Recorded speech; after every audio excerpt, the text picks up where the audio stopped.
No? At mainit na naman, no? At tunay nga po mga kapatid, alam niyo ba yung nangyayari sa napag ko sa Facebook, yung nangyayari sa Europe? Grabe, ang dami namamatay because of heat wave. Sa loob ng 1 week, 16,000 na yung namamatay. Grabe, no? Talagang sabi nga yung doon, yung creator, sabi niya, talaga ito na yung end of the world. Nasa huling panahon na tayo. Kaya sabi niya, kailangan doon na kayo, maging active kayo sa mga ministry nyo. Dahil wala kang magliligtas sa atin kundi ang ating Panginoon. Amen ba? Amen! Malakas na malakas!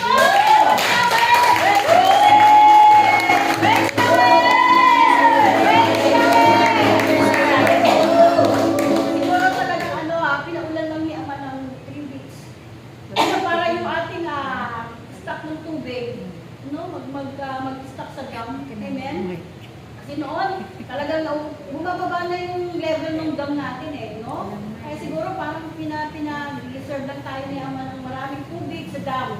No? Kasi nga, ayan na, papasok na yung pinasawag na Super El Nino. Grabe, no? Kaya talaga wala tayong ibang kakakita kundi ang ating Panginoon. Amen ba? Kaya sabi nga, hindi mo kayang pahabain ang buhay mo kahit 1 minuto sa pamamagitan ng pagkabalisa kung hindi ka looban ng Diyos. Amen ba? Kaya dapat everyday, lagi tayo magpupulit, magpapasalamat kay Amang Yahweh, nagigising pa tayo sa umaga na may lakas. Amen? Amen ba?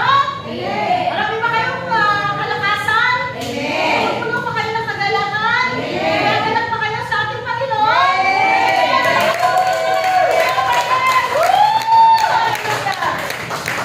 And then Sunday, ito na po tayo, anniversary na po natin. Amen ba? Ilang years na? 13 years! No, 13 years na yung pagbaba ni Amang Yahweh sa bundok ng Sinai. Ito na yung ginawa ni Amang Sinai. Amen? Itong bundok ng Quezon City. Amen ba? No, kaya mapalad tayo dahil dito, ipinaba ni Ama yung kanyang paghahari, ang bagong Jerusalem. Amen ba? Nasa bagong Jerusalem ba kayo mga kapatid? Amen! Malakas na palakpak!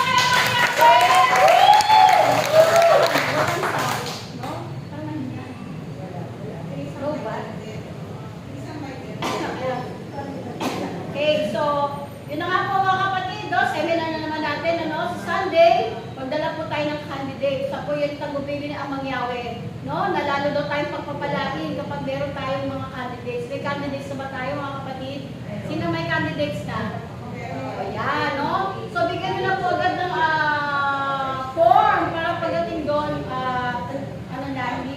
hindi na abala pa, makikinig na lang sila ng makikinig. At nabago nga po yung ating program, maaga po tayo. Kasi, 9 o'clock registration na po. So, dadalhin nyo na po yung candidate nyo, 9 o'clock. Exactly 10 o'clock, mag-i-start na po agad tayo.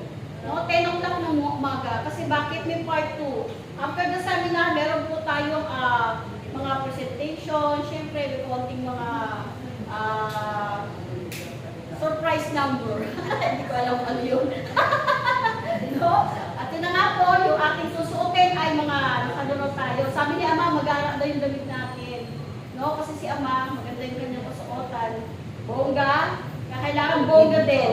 Kaya yung ating suot dapat balloon daw, balloon. Pwedeng palda, any color, or snacks. Basta maluwag siya. Maluwag. Yan. Wala kayong palda kay Ate Lina, maraming palda yan.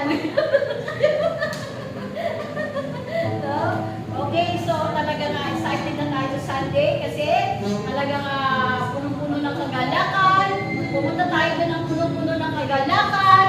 May malinis na puso. At higit sa lahat, huwag natin kakalimutan yung ating mga pledges. Alam niyo naman, marami tayong pagkakagastusan. No? At yun na nga, inaannounce na, sabi meron daw token. Meron daw, may pabigas daw po yung ating may sponsor ba? Tama ba natin si Kuya John, no? Si ating kapatid John Francisco. Meron siyang pabigas. So, ibig sabihin, lahat ng mga a-attend, mga candidates and staff ay meron may uuwi. May pagsain na tayo. Amen ba?